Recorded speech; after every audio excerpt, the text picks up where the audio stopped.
본문을 읽을 때마다 저는 교회가 어떤 곳이어야 하는가, 또 교회가 어떤 것에 집중을 해야 하는가, 예수님을 믿는 그리스도인은 어떤 사람들이어야 하는가에 대해서 생각을 해보게 됩니다.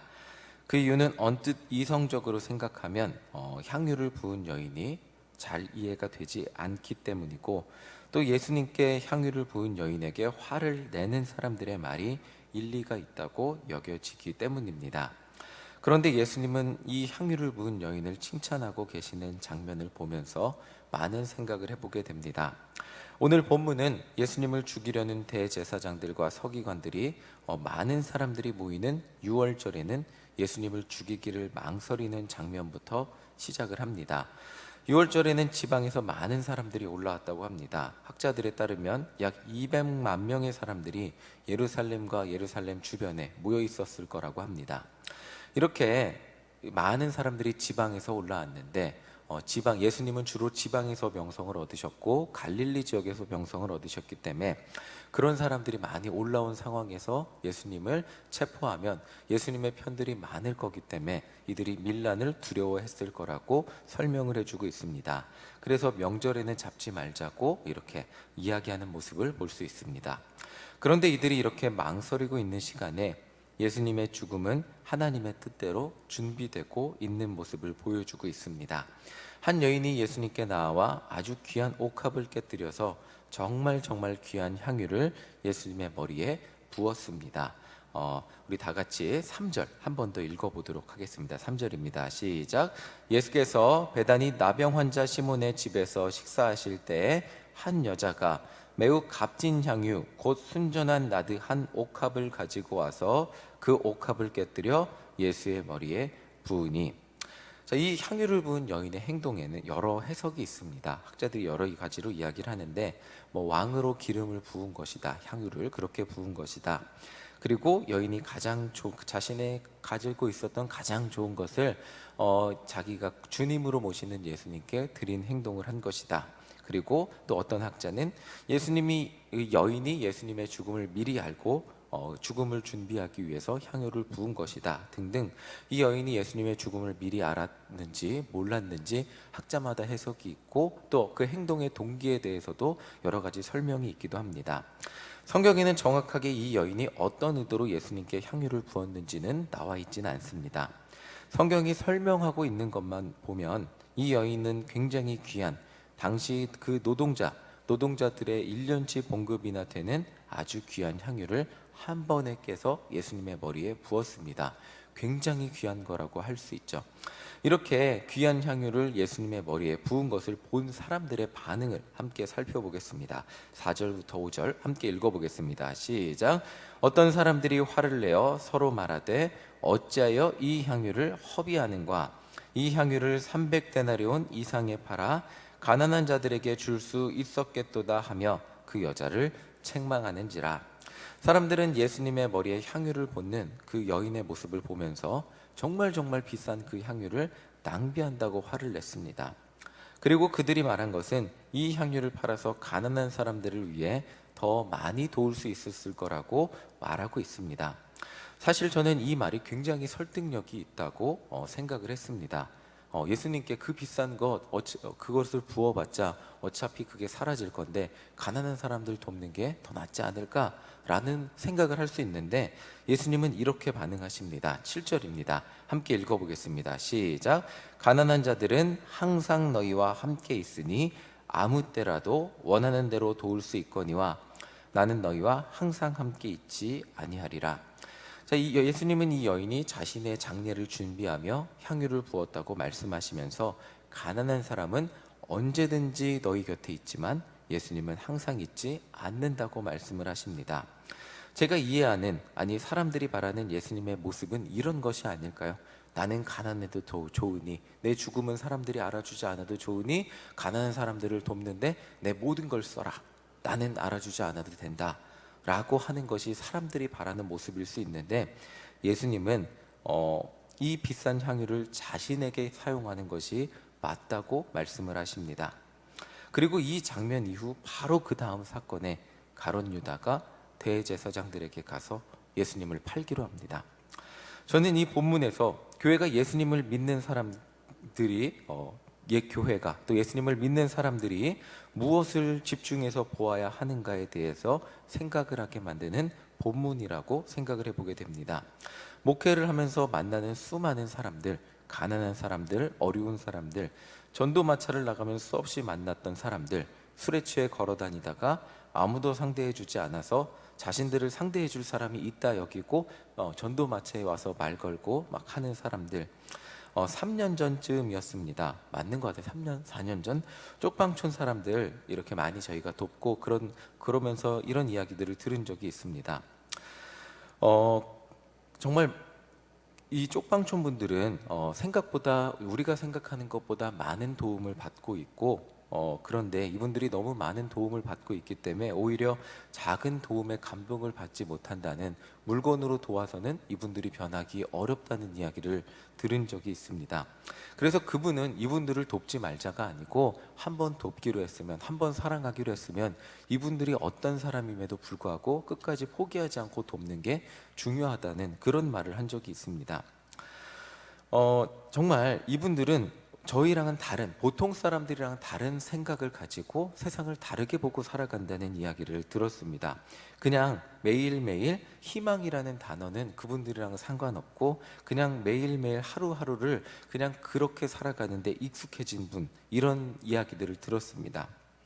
이분들을 정말 도와야 되는데 이분들을 그냥 물건으로만 돕고 돈으로만 돕는다면, 특히 돈으로 돕는 거는 가장 안 좋은 일이라는 이야기도 들었습니다. 이유는 그분들이 돈이 생기면 담배를 사고 술을 사기 때문에 오히려 더 돈을 안 좋은 곳에, 그분들을 자기들을 위해서 그렇게 사용하기 때문에 안 좋다는 이야기를 들었습니다. 자, 향유를 팔아서 그 돈으로 가난한 사람들을 도우면 정말 많은 사람들을 도울 수 있을 것입니다. 그런데 과연 일시적인 도움을 통해 그들의 삶이 과연 변할까요? 목사로 살면서 정말 어려운 분들을 많이 만나게 됩니다. 그런데 저는 그분들에게 진짜 희망은 일시적인 한 번의 돈의 도움, 재정의 도움이 아니라는 것을 깨닫게 됩니다. 아무리 많은 돈이 있어도 삶을 바른 관점으로 보지 못한다면 그 사람에게 주어지는 돈은 그 사람에게 독이 될 수 있을 것입니다. 가난한 사람들의 진짜 희망은 예수님이라는 생각을 해보게 됩니다. 아니, 이 세상의 모든 사람들의 진짜 희망은 예수님의 십자가 죽음과 부활이라는 생각을 해보게 됩니다. 그러니까 향유를 부은 이 여인이 우리에게 주목하게 하는 것은, 오늘 교회가 주목해야 할 것은 예수님의 십자가 부활이지, 십자가 죽음과 부활이지 단순히 가난한 사람을 돕는 일이 아니라는 것입니다. 이 세상에 좋은 일을 하는 단체들이 정말 많습니다. 그렇다면 하나님이 왜 이 땅에 교회를 세우셨을까요? 우리도 가난한 사람들을 돕고 그들도 가난한 사람들을 돕는다면 우리가 그들과의 차이점, 우리가 교회로서 이 땅에 있는 이유는 무엇일까요? 하물며 불교에서도 다른 종교에서도 가난한 사람들을 돕고 있습니다. 우리의 핵심은 가난한 사람들에게 진짜 인생의 희망을 주는 데 있습니다. 그것이 재물이 아니고 그것이 예수 그리스도라는 것을 우리는 기억해야 한다는 것입니다. 제 말이 단지 가난한 사람들이 위해 돈을 쓰는 게 필요 없다, 이것이 아니고 우리도 재정을 가지고 재물을 가지고 가난한 사람들을 도와야 하는데, 우리가 도우면서 잊지 말아야 될 것은 복음을 전하는 것입니다. 예수님이 당신을 사랑한다는 것을 놓치지 말아야 한다는 것입니다. 단지 재물만을 전해준다면 그들에게는 한번 사용하고 그냥 그것만을 일시적인 도움을 주고 말 뿐일 것입니다. 그런데 그들에게 진짜의 희망을 전해주기 위해서 우리에게 재물이 필요한 것이고, 우리에게 도움이 필요한 것이고, 우리에게 그들을 향한 사랑이 필요한 것입니다. 중요한 것은 예수님의 사랑, 그들의 인생을 진짜 변화시킬 복음을 전하기 위함입니다.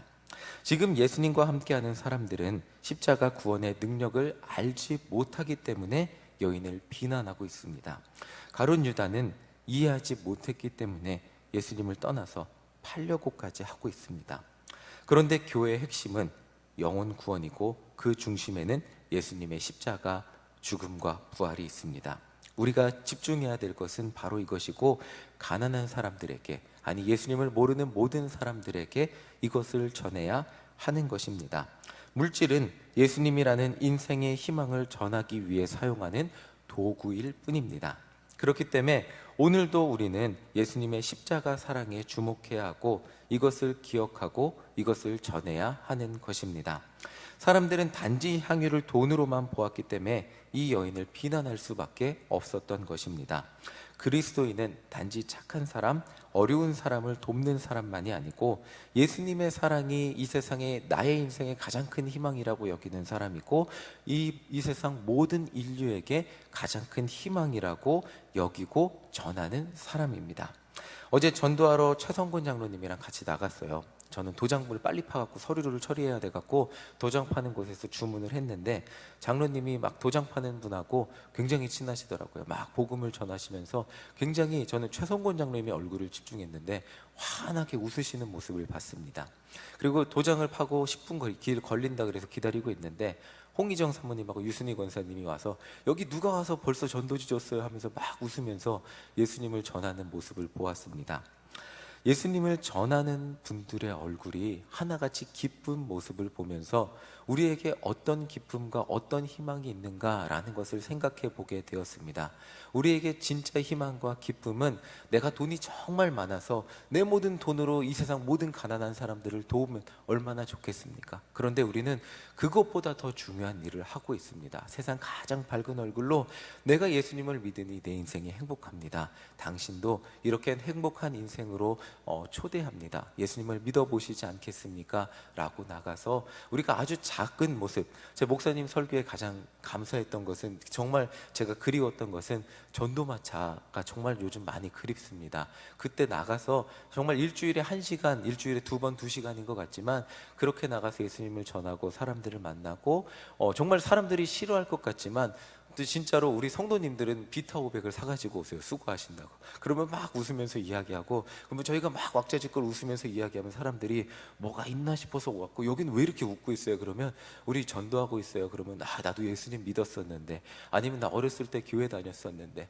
나도 한번 이사 와서 교회 안 다니는데 이러면서 막 웃으면서 이야기하시고 또 실제로 교회 오신 분도 계시고 전도지 받아 가신 분도 계시고 근데 그 전도의 그 장소가 웃음이 넘치는 장소였고 왁자지껄 대화가 넘치는 장소였다는 것을 기억해 보게 됩니다. 그것이 막 비장한 각오로 막 나가서 이게 아니고 정말 1시간, 2시간 사람을 만나는 장소였고 대화를 하는 장소였고 예수님을 그 기쁨 속에서 예수님을 전하는 장소였다는 것을 저는 말씀을 들으면서 굉장히 그리웠던 기억이 납니다. 자, 이렇게 그리스도인에게 희망은 무엇일까요? 우리에게 희망은 예수님을 전하는 시간이고 예수님을 전하는 모습이고 예수님이 우리 삶의 희망이 된다고 여기는 그 중심이 되는 그 핵심이 되는 우리 안의 소망입니다. 이것이 있다면 우리에게 수많은 돈이 없어도 우리에게 그 큰 옥합이 없어도 예수님을 전할 수 있다면 그 마리아와 같이 그리고 옥합을 깨뜨린 여인과 같이 가장 귀한 것을 예수님께 집중해서 드리는 삶을 살아갈 수 있게 되는 것입니다. 우리에게 기쁨과 희망은 오직 예수님을 전하는 데 있습니다. 이것을 놓친다면 향유가 그저 돈으로 보일 뿐이고 예수님을 전하는 기쁨을 놓친다면 교회를 나오는 것도 의무와 뭔가 부담감으로 느낄 수 있고 또 돈을 잘못 사용한 여인들을 질책하는 그 사람들의 모습이 내 모습과 다르지 않을 수도 있습니다. 이 사순절 기간 예수님의 십자가 사랑이 우리에게 가장 큰 기쁨과 감사가 되시기를 간절히 소망합니다. 아멘. 그리고 세상 사람들에게 다른 어떤 것보다 예수님의 사랑을 전하는 기쁨이 넘쳐나는 우리 모두가 되시기를 간절히 소망합니다. 예수님의 십자가만이 우리에게 희망이 되시고 내가 가진 모든 것을 들여서 우리가 해야 할 일이 있다면 그것이 예수님의 십자가 사랑을 전하는 일이라는 것을 오늘 향유를 깨뜨린 여인을 통해서 우리가 깨닫게 되는 말씀입니다. 이 말씀을 기억하며 하나님 내 인생 전부를 통하여 내가 가진 전부를 통하여 예수님 전하며 살다가 주님 앞에 돌아가게 하여 주시옵소서. 내 평생 소원은 오직 이것입니다 라고 고백하며 살아가는 우리 모두가 되시기를 간절히 소망합니다. 아멘. 우리 찬송가 150장 함께 찬양하겠습니다. 찬송가 150장입니다.